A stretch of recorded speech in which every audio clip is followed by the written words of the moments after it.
বিত্তারেতা কাইলানে পাপা চিত্তা নিওয়ারায়ে অর্থাৎ অতি সত্বর পুণ্যকর্ম সম্পাদন করো এবং যত প্রকার পাপ আছে সেগুলো নিবারণ করো।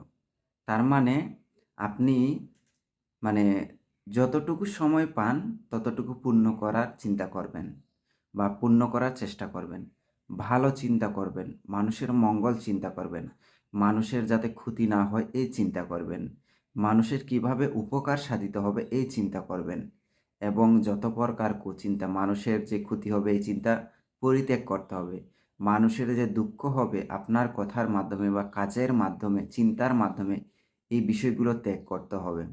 এই জন্য বুদ্ধ ধর্মপথের মধ্যে এই কথাটি বলেছেন, আবিত্তা রেতা কাইল্যানে পাপা চিত্তা নিওয়ারায় অর্থাৎ অতি সত্বর কল্যাণকর কার্য সম্পাদন করো বা পুণ্য সম্পাদন করো এবং যত প্রকার পাপ কর্ম আছে, অন্যায়